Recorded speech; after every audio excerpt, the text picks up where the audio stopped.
آج کی گفتگو اس بات کو سمجھنے پر ہوگی کہ اللہ رب العزت کا ہم پر یہ کتنا بڑا احسان عظیم ہے کہ اللہ نے ہمیں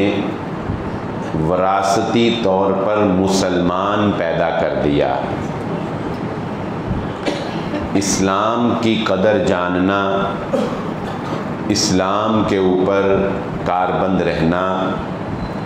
اور اس بات کو اپنے لیے باعث شرف، باعث عزت سمجھنا، یہ مسلمان ہونے کا تقاضا ہے۔ جیسا کہ حضرت عمر بن خطاب رضی اللہ تعالی عنہ جب اسلامی فتوحات دور دراز علاقوں تک پھیلنے لگیں تو ایک مرتبہ حضرت عمر بن خطاب رضی اللہ تعالی عنہ جب شام کے دورہ پر گئے اور وہی سادہ لباس اور وہی سادگی آپ کے بود و باش سے جھلکتی تھی، تو حضرت ابو عبیدہ ابن جراح رضی اللہ تعالی عنہ نے جب آپ کو وہاں پر ویلکم کیا، ریسیو کیا، تو حضرت ابو عبیدہ ابن جراح رضی اللہ تعالی عنہ نے اس بات کا اظہار کیا کہ اے امیر المؤمنین، یہاں کے لوگ ذرا جدید ہو گئے ہیں، یہ ذرا مکہ اور مدینہ اور ہمارے عرب معاشرے سے ذرا جدید دور ہے، یہ ذرا یہاں کے لوگ کا رہن سہن، یہاں کے لوگوں کی ٹھاٹ باٹ، یہاں کے لوگوں کا پہناوا وہ ذرا شان و شوکت والا ہے، تو آپ کو بھی اس چیز کا اہتمام کر لینا چاہیے۔ تو حضرت عمر بن خطاب رضی اللہ تعالیٰ عنہ فرمانے لگے، اے ابو عبیدہ، اگر آپ کے علاوہ کسی اور نے یہ بات کہی ہوتی تو میں عمر یقیناً اس کو سخت سزا دیتا۔ یاد رکھو، ہمیں عزت جس نے دی ہے وہ اسلام ہے، اسلام نے ہمیں عزت دی ہے۔ اگر ہم لوگوں کی نظروں میں عزت تلاش کرنا شروع کر دیں، اگر ہم لوگوں سے اپنی عزت کا مطالبہ کرنا شروع کر دیں، اللہ رب العزت ہمیں دوبارہ ذلیل و خوار کر دے گا۔ یہ ان لوگوں کا اسلام کے اوپر فخر تھا کہ وہ اس بات پر فخر محسوس کرتے تھے کہ ہم مسلمان ہیں، ہمیں اللہ نے اسلام کی نعمت سے نوازا ہے۔ اس کی ایک بہت بڑی وجہ یہ بھی تھی کہ انہوں نے وہ حالات دیکھے تھے کہ جب اسلام کا نام لینا وہ گویا اپنے آپ کو خود زمین بوس کر دینے کے مترادف ہے۔ جو اسلام کا نام لیتا تھا اس کا مطلب تھا کہ وہ تکلیفوں کے لیے، وہ آزمائشوں کے لیے، وہ مصائب کے لیے خود کو تیار کر لیں۔ میں اپنی گفتگو کا آغاز ایک واقعے سے آپ کے سامنے رکھنا چاہوں گا۔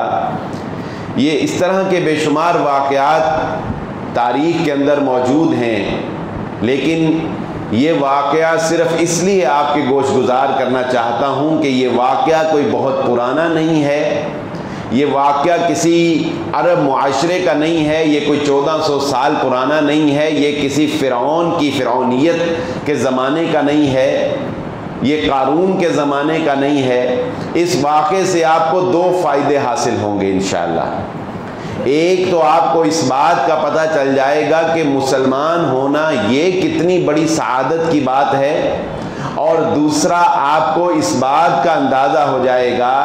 کہ ہم جو بھاگ بھاگ کے دارالکفر کی طرف جاتے ہیں، ہم جو بھاگ بھاگ کے مغرب یورپ کے پیچھے بھاگتے ہیں اور امریکہ کے ویزوں کے لیے کھجل خراب ہوتے ہیں اور اپنی عزتیں نیلام کرتے ہیں کہ ہمیں فلاں دارالکفر کا جو ہے وہ ویزا مل جائے اور فلاں دارالکفر کی ہمیں نیشنلٹی مل جائے اور فلاں دارالکفر میں رہنے کے لیے ہمیں چاہے جو کچھ بھی ذلت اور خواری دشواری کا سامنا کرنا پڑے ہم کریں، لیکن ہمیں وہاں رہنا نصیب ہو جائے۔ آپ کو اندازہ ہو جائے گا کہ ایک دارالاسلام، وہ ملک چاہے وہ اپنے اندر کتنی ہی کمزوریاں کیوں نہ رکھتا ہو، خرابیاں کیوں نہ رکھتا ہو، مگر جس کے نام کے ساتھ اسلام لگ گیا، اسلامی جمہوریہ پاکستان لگ گیا، اس وطن عزیز کے اندر رہنا، اسلامی ریاست کے اندر رہنا، یہ کتنی بڑی سعادت کی بات ہے۔ انڈیا کے اندر ہمارے وہ مسلمان بھائی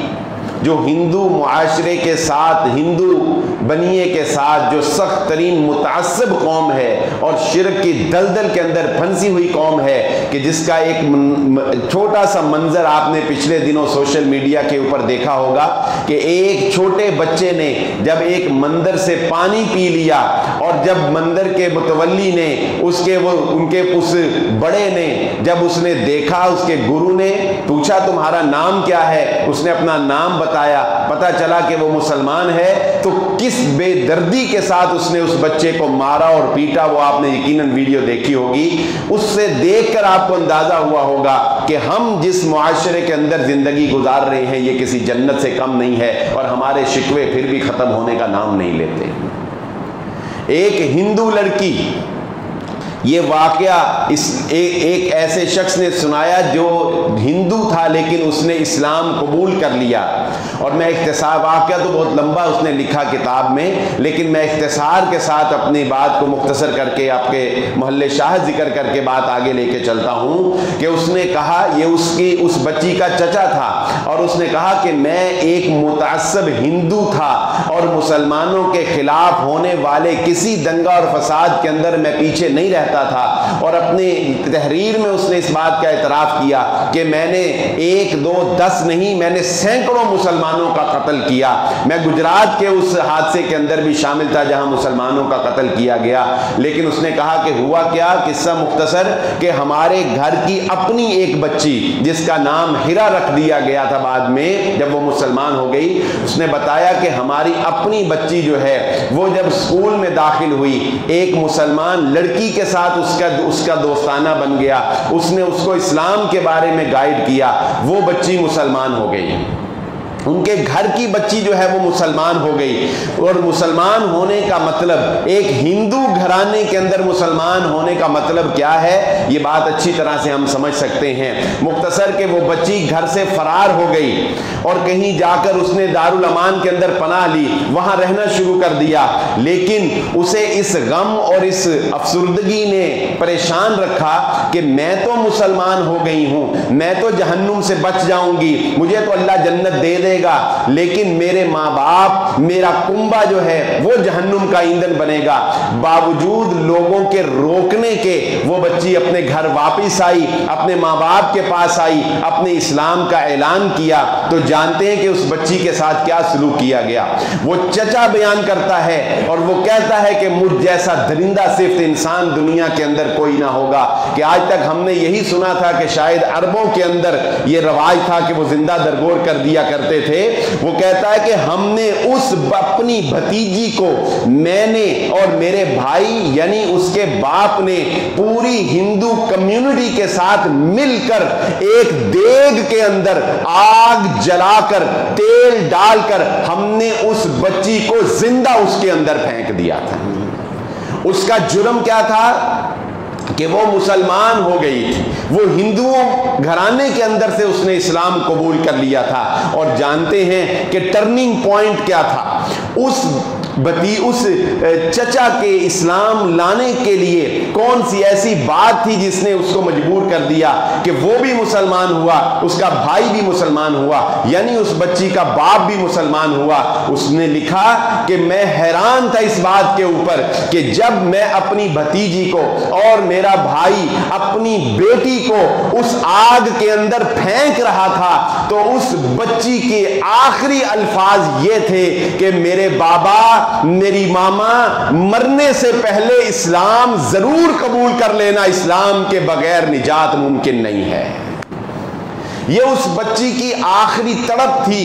یہ اس بچی کے آخری الفاظ تھے، اور اس نے کہا کہ اس کے بعد میں نے اس کے زبان سے اگر کوئی جملہ سنا تو وہ لا الہ الا اللہ محمد الرسول اللہ تھا۔ اور کہتا ہے کہ اس کے بعد میرا بڑا بھائی یعنی اس کا باپ جو ہے اس غم کی وجہ سے بیمار ہوا، اور مرنے سے پہلے اس نے صرف یہ کہہ کر اسلام قبول کر لیا کہ میری بیٹی مرتے دم تک اپنی آخری خواہش کا اظہار کرتی رہی۔ یقیناً اسلام کے اندر کوئی ایسی طرف تھی، کوئی ایسی بات تھی، اور اس کے بڑے بھائی نے مرنے سے پہلے اسلام قبول کر لیا، اس کے گھرانے نے اسلام قبول کر لیا، اس بچی کی ماں نے اسلام قبول کر لیا۔ لیکن یہ چچا کہتا ہے کہ میں آخر تک ابھی تک مسلمان نہیں ہوا تھا، بالآخر یہ کیسے مسلمان ہوا؟ کہتا ہے کہ اسلام نے میرے دل کے اندر گھر تو کر لیا تھا کہ اس بھتیجی کے اس پورے واقعے کی وجہ سے، لیکن جب اللہ رب العزت ہدایت دینے پہ آئے تو کہتا ہے کہ میں ایک مسلمان کی بس کے اندر سوار ہوا تو اس نے نظم کی شکل کے اندر محمد الرسول اللہ صلی اللہ علیہ وآلہ وسلم کا وہ واقعہ لگایا ہوا تھا کہ جب ایک عورت کوڑا پھینکتی تھی اللہ کے نبی صلی اللہ علیہ وآلہ وسلم پر، اور جب وہ بیمار ہو گئی تو اللہ کے نبی صلی اللہ علیہ وآلہ وسلم اس کے گھر کی صفائی کر دیا کرتے تھے، اس کی تیمارداری کیا کرتے تھے۔ یہ واقعہ سننے کے بعد وہ کہتا ہے کہ مجھ سے رہا نہ گیا، اور میں نے بھی محمد الرسول اللہ صلی اللہ علیہ وسلم کی زندگی کا مطالعہ کیا، اور اس کے بعد اس نے بھی اسلام لانے کا اعلان کر دیا، وہ بھی مسلمان ہو گیا۔ پھر لمبی کہانی اس نے لکھی کہ اس کے بعد اس نے ازالے کے طور پر بڑی جگہ پہ مسلمانوں کا جو ہے وہ دفاع کیا۔ لیکن یہ واقعہ آپ کو اس بات کو یقیناً باور کروائے گا، اور بالخصوص نوجوانوں کو، کہ تم کیا کر رہے ہو؟ اس ہندو کے ساتھ محبت کر رہے ہو جو تمہیں کچل کر رکھ دینے والا ہے، اس ہندو کے لباس کو اپنانے کی کوشش کرتے ہو، اس ہندو کلچر کو ہماری خواتین جو ہیں وہ اپنے ماتھوں کے اوپر، اپنے لباس کے اوپر اس ہندو کلچر کو اپنے معاشرے کے اندر لانا چاہتی ہیں، ان دارالکفر کے اندر جا کر زندگی گزارنا چاہتے ہو۔ یقین رکھو اس سے بڑی نعمت اور کوئی نہیں ہے کہ اللہ نے تمہیں مسلمان بھی بنایا، اور اللہ رب العزت نے تمہیں دارالاسلام کے اندر زندگی گزارنے کی توفیق عطا فرمائی۔ اللہ تعالی ہمیں اس کی قدر کرنے کی توفیق عطا فرمائے، اور اس کی حفاظت کرنے کی توفیق عطا فرمائے۔ اور تاریخ کے اندر کیا ایسے واقعات کم نہیں ہیں؟ کیا ایسے واقعات کم نہیں ہیں؟ عبس وتولی ان جاءہ الاعمی، کہ محمد الرسول اللہ صلی اللہ علیہ وآلہ وسلم کفار کے سردار لوگ جو ہیں، کفار کے سردار لوگ جو ہیں وہ محمد الرسول اللہ صلی اللہ علیہ وسلم کی مجلس میں تشریف فرما ہے، اور ایک نابینا صحابی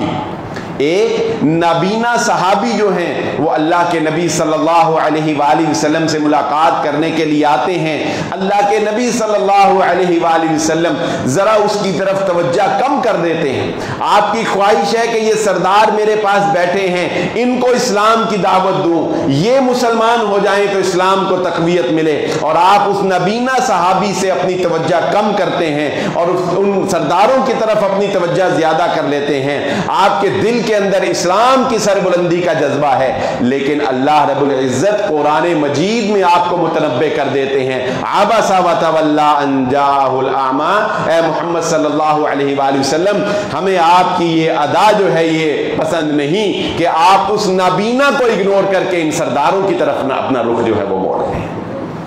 یہ سادہ درویش لوگ ہمیں اچھے نہیں لگتے، یہ مولوی، یہ شیخ الحدیث جس کا لباس سادہ، جس نے کندھے کے اوپر رومال پھینکا ہوا ہے، جو مسواک جو ہے وہ جیب میں ڈالی ہوئی، جس کو گفتگو کے جو ہے وہ لچن نہیں آتے، جس کو وہ سحر نگینی جو جادوئی کلام ہے وہ نہیں آتا، یہ سادہ درویش لوگ، سادہ باتیں کرنے والے، یہ ہمیں اچھے نہیں لگتے۔ اور جو بڑی جدت کے ساتھ گفتگو کرتے ہیں، جو مغرب کی مثالیں، جو یورپ کی مثالیں دیتے ہیں، وہ ہمیں بڑے اچھے لگتے ہیں۔ نہیں، یہ کافروں کا وتیرہ اللہ کے نبی صلی اللہ علیہ وآلہ وسلم کو اللہ نے کہہ دیا، آپ کا رخ، آپ کا رجحان ان سادہ مومنین کی طرف ہونا چاہیے، ان کافروں کی طرف نہیں۔ ہماری زندگی کے بہت سے ایسے معاملات ہیں، الحمدللہ ہم مسلمان ہیں، لیکن اگر ہم اپنی زندگی کا مشاہدہ کریں، کافر کی زندگی بے مقصد ہوتی ہے، وہ جو کچھ مرضی کر لے، وہ جتنی مرضی ترقی کر لے، اس کا آخر جب موت آتی ہے زیرو سے ضرب دے کر سب زیرو ہو جاتا ہے۔ اور ہماری مسلمان کی زندگی، اس کا ایک لمحہ بھی ضائع نہیں جاتا۔ آج میں اس بات کی طرف بھی آپ کی توجہ دلانا چاہتا ہوں کہ آج ہم ایسے مشاغل کے اندر اپنے آپ کو مصروف کر رہے ہیں، ہمارے بچے اپنے آپ کو ایسے کاموں کے اندر مصروف کر رہے ہیں جن کا نہ دنیا کے اندر کوئی فائدہ ہے نہ آخرت کے اندر کوئی فائدہ ہے۔ اس جدید ٹیکنالوجی کے دور کے اندر ہم یہ نہیں کہتے کہ اس کو اختیار نہ کریں، لیکن کوئی ایسا کام کریں جس کا دنیا کے اندر آپ کو کوئی فائدہ ہو یا آخرت کے اندر فائدہ ہو۔ وہ کام جن کا کوئی فائدہ نہیں ہے وہ مسلمان کی زندگی کو ضائع کرنے والے، اسلام کی ناقدری کرنے والے۔ میں اپنی بات کو مثال سے واضح کرتا ہوں تو انشاءاللہ آپ کو بات سمجھ آ جائے گی۔ آج آپ نے دیکھا ہوگا ہم لوگ بہت خوش ہوتے ہیں کہ یہ جی فلاں نے ورلڈ ریکارڈ بنا دیا، اور اس کا نام جو ہے وہ اس بک کے اندر، جس بک کے اندر نام لکھوانا بڑے شرف کی بات ہے، وہاں پر ریکارڈ بک کے اندر جو ہے وہ درج کر لیا گیا۔ اور کیا کیا جی، کسی نے سب سے اونچی بلڈنگ سے چھلانگ لگا کر دکھا دی، کسی نے الٹا چل کے دکھا دیا، کسی نے ایسے کر دیا، کسی نے ویسے کر دیا۔ یہ سب کیا ہے؟ ہارون رشید کے دربار کے اندر ایک شخص آتا ہے، بڑی مشکل سے اس کو اجازت ملی۔ بادشاہوں کے درباروں کے اندر آپ کو پتہ ہے لوگ بادشاہوں کو خوش کرنے کے لیے مختلف قسم کے کرتب دکھایا کرتے تھے، اور بادشاہ جو ہے وہ ان کو داد دیا کرتے تھے اس بات پر، ان کی صلاحیتوں کے اوپر۔ تو ایک شخص نے بڑی مشکل سے بادشاہ کے دربار میں حاضر ہونے کی اجازت لی، اور اس نے کہا کہ میرے پاس ایک ایسا فن ہے کہ بادشاہ جو ہے وہ اسے دیکھ کے خوش ہو جائے گا۔ بادشاہ نے اجازت دی، بادشاہ کے دربار میں حاضر ہوا تو اس نے ایک سوئی بنا رکھی تھی،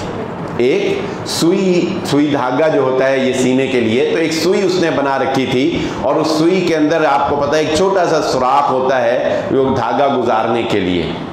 تو اس نے کیا کیا کہ اس نے بادشاہ کے محفل کے سامنے وہ سوئی جو ہے وہ ایسے فرش کے اوپر ایسے اس نے گاڑ دی، اور تھوڑا سا ڈسٹینس کے اوپر، فاصلے کے اوپر وہ کھڑا ہو گیا، اور اس کا کمال یہ تھا کہ اس نے اس سوئی کے ناکے میں سے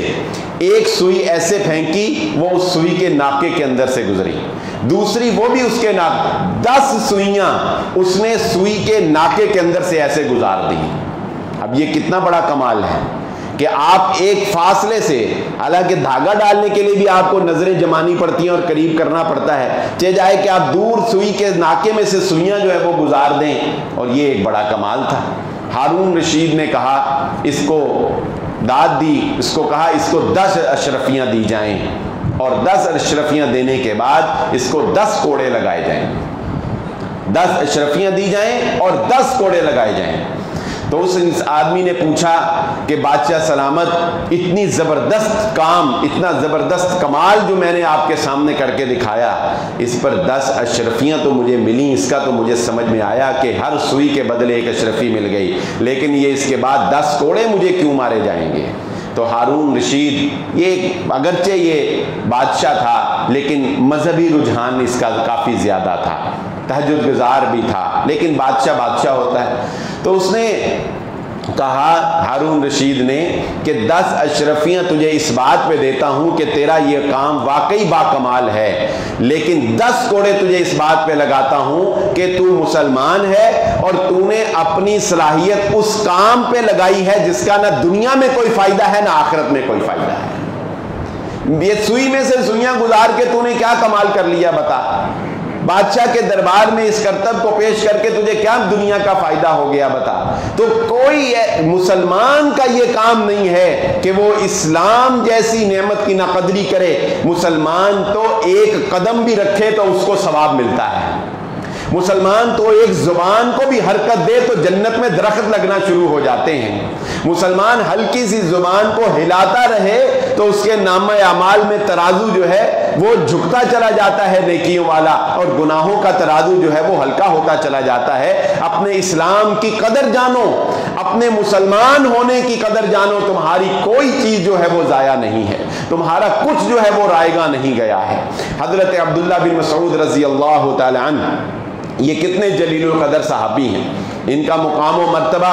علمی نوعیت کے اعتبار سے اتنا ہے کہ حضرت عبداللہ بن مسعود رضی اللہ تعالیٰ عنہ نے مسجد النبوی کے اندر جہاں کے صحابہ اکرام موجود تھے کھڑے ہو کر منبر پر کہا تھا کہ میں تم میں سے سب سے زیادہ قرآن کو جاننے والا ہوں، اگر کوئی مجھ سے زیادہ قرآن کو جاننے والا ہے تو وہ کھڑا ہو، وہ میرے سامنے آئے تاکہ میں اس کی شاگردی اختیار کروں۔ یہ حضرت عبداللہ بن مسعود رضی اللہ تعالیٰ، لیکن بڑے دبلے پتلے سے تھے۔ ایک مرتبہ درخت کے اوپر چڑھے ہوئے، درخت کے اوپر چڑھ کے کھجوریں اتار رہے تھے اور ٹانگیں نا بڑی پتلی پتلی سی ٹانگیں تھیں، تو نیچے سے صحابہ اکرام نے جب پتلی سی پتلی ٹانگیں دیکھیں تو صحابہ اکرام جو ہے وہ مسکرانے لگ گئے۔ مزاح کا ایک جو انسان کا رجحان ہوتا ہے دوستوں کے ساتھ، تو صحابہ اکرام جو ہے وہ مزاح کیا انہوں نے اور مسکرانے لگ گئے۔ اللہ کے نبی صلی اللہ علیہ وآلہ وسلم نے ارشاد فرمایا،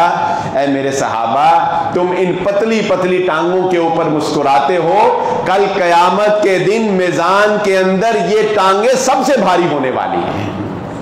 ان ٹانگوں کا وزن یہاں پہ نہیں ہے، یہ یہاں پر ہلکی نظر آ رہی ہیں، مگر جب قیامت کے دن ترازو لگے گا تو یہ ٹانگیں بہت وزنی ہیں، کیونکہ یہ ٹانگیں ایک مسلمان کی ٹانگیں ہیں، یہ ایک صحابی رسول کی ٹانگیں ہیں، یہ ایک مفسر قرآن کی ٹانگیں ہیں۔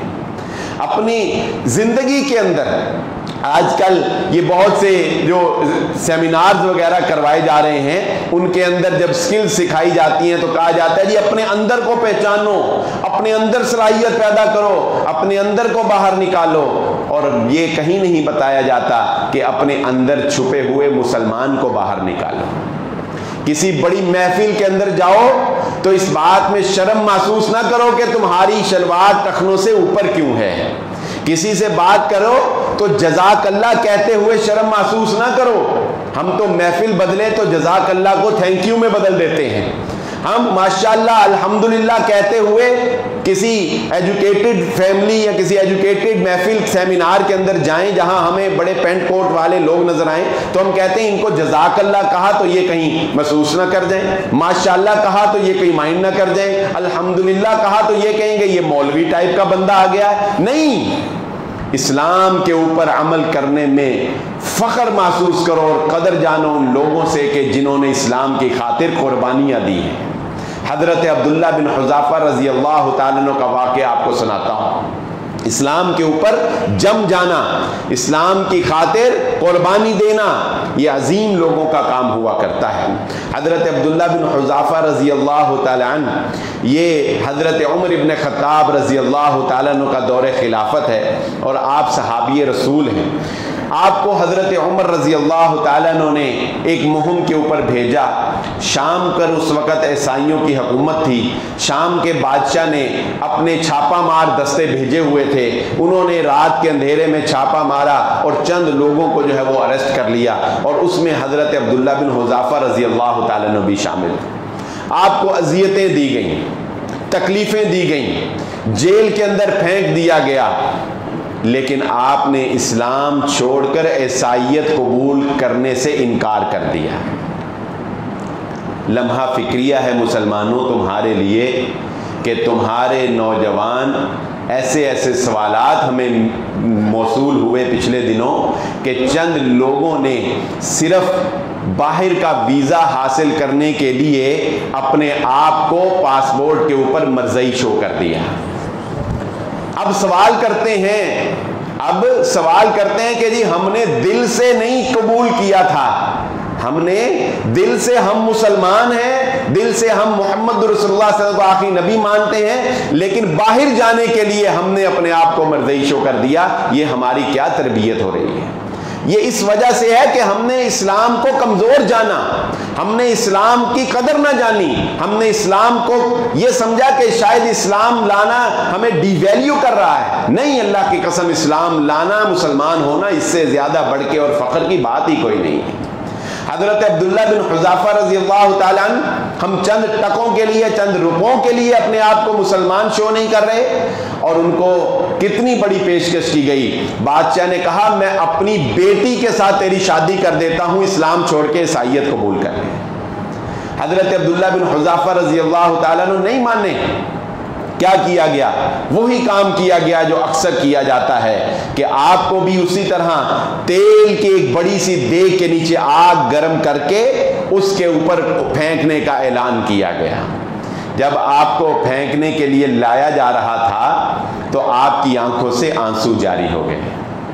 آپ کی آنکھوں سے آنسو جاری ہو گئے۔ بادشاہ نے کہا چھوڑ دو، پیچھے ہو جاؤ، لے آؤ اس کو۔ اب اس کا دل نرم پڑ گیا ہے، ہار گیا ہے، یہ شکست قبول کر لی ہے اس نے۔ تو کمال کا جواب تھا جو تاریخ کے اندر سنہرے حروف سے لکھا گیا حضرت عبداللہ کا، کہ بادشاہ نے کہا کہ عبداللہ بتاؤ پھر، تمہاری آنکھوں کے یہ آنسو بتاتے ہیں کہ تم ہمارے سامنے گھٹنے ٹیک دو گے، بتاؤ پھر عیسائیت قبول کرتے ہو؟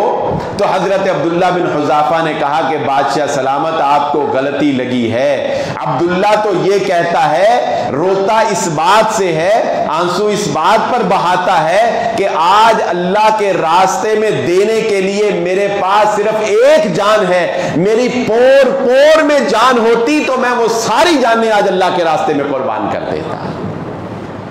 بادشاہ نے جب استقامت کا یہ پہاڑ دیکھا،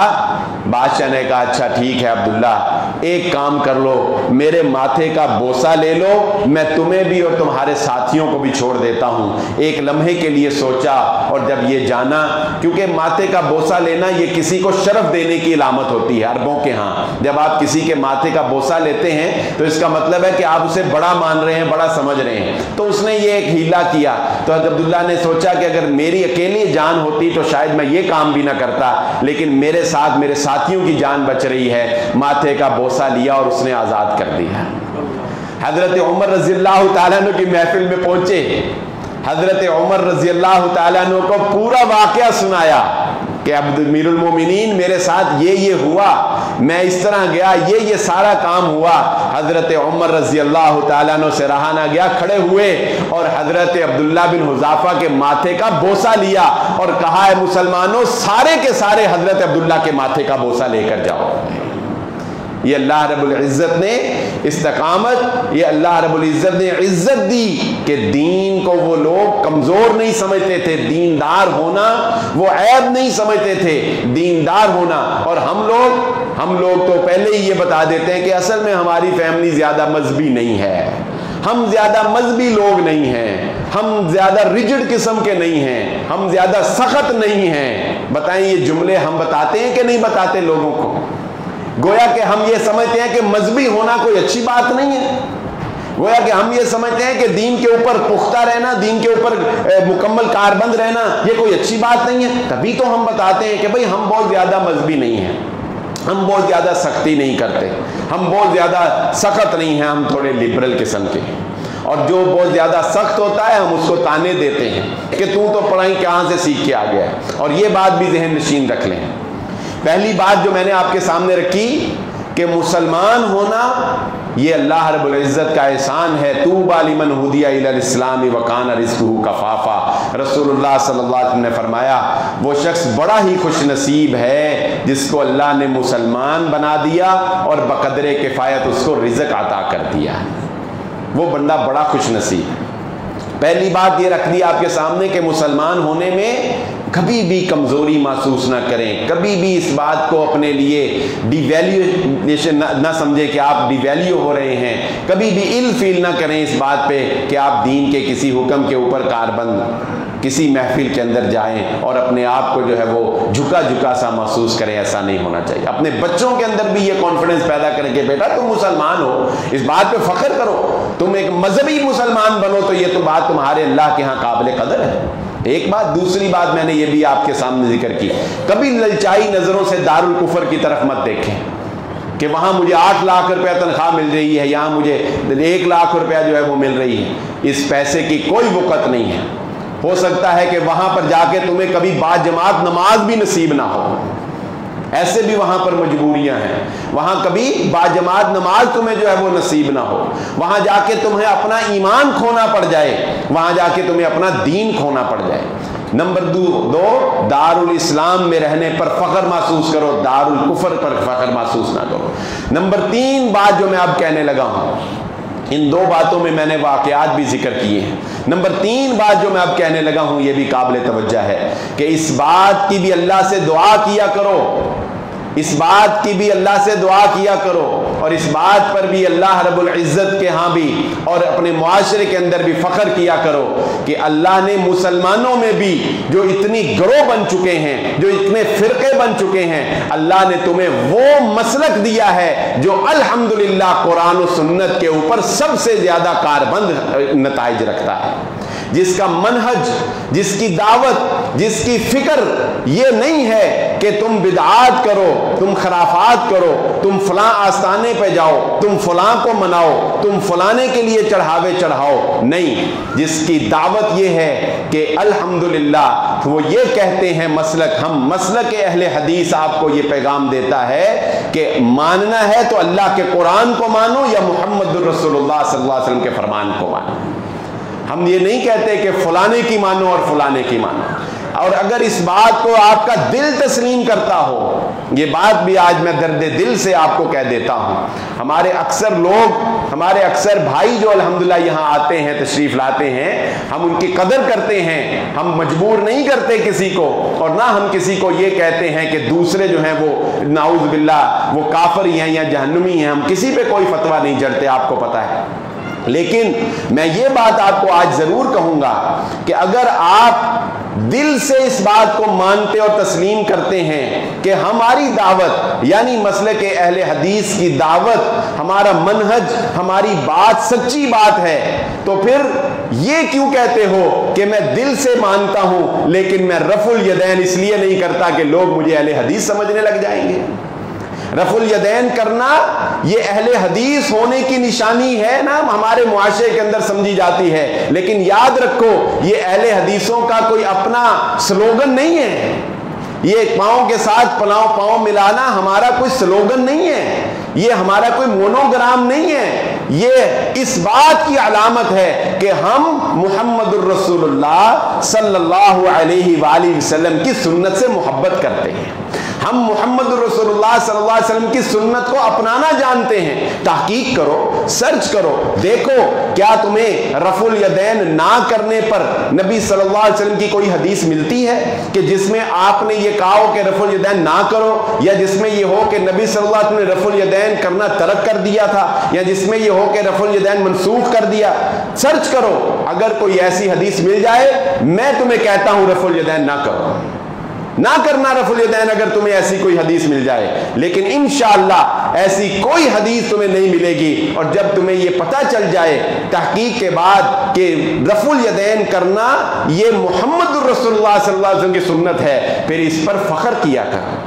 پھر اس پہ کمزوری کیسی، پھر اس پہ چھپانا کیسا، پھر اس پہ دبنا کیسا؟ جب تمہیں پتہ چل جائے کہ مسجد النبوی کے اندر آمین کی آواز سے مسجد النبوی گونج اٹھتی تھی، جب یہ پتہ چل جائے کہ آمین کہنے سے مسجد النبوی گونج اٹھتی تھی، تو پھر تمہاری مسجد میں آمین کیوں نہ گونجے، تمہاری مسجد کے اندر بھی آمین گونجنی چاہیے۔ تو تیسری بات میں یہ کہنا چاہتا ہوں کہ جس طرح مسلمان ہونے پر ہمیں فخر ہے کہ ہم ایک سچے دین کے اوپر ہیں، اس طرح تحقیق کر کے، حق کو تلاش کر کے، جب مسلک کا ہمیں سچے کا پتہ چل جائے تو اس کے اوپر بھی ہمیں کاربند رہنا چاہیے، اس پہ بھی ہمیں کسی قسم کی شرم محسوس نہیں کرنی چاہیے۔ ہاں، حکمتوں کے تقاضے اپنی جگہ، ہم یہ نہیں کہتے کہ بے وقوفی اور نادانی کا کوئی مظاہرہ کیا جائے، حکمت، دانائی، موقع کی نزاکت، حالات کو دیکھتے ہوئے یہ ساری باتیں جو ہیں وہ اپنی جگہ ملحوظ خاطر رکھنی چاہیے۔ اللہ رب العزت سے دعا ہے اللہ مجھے اور آپ کو جو کہا اور جو سنا سمجھنے کی اور عمل کرنے کی توفیق عطا فرمائے۔ وآخر دعوانا الحمدللہ رب العالمین۔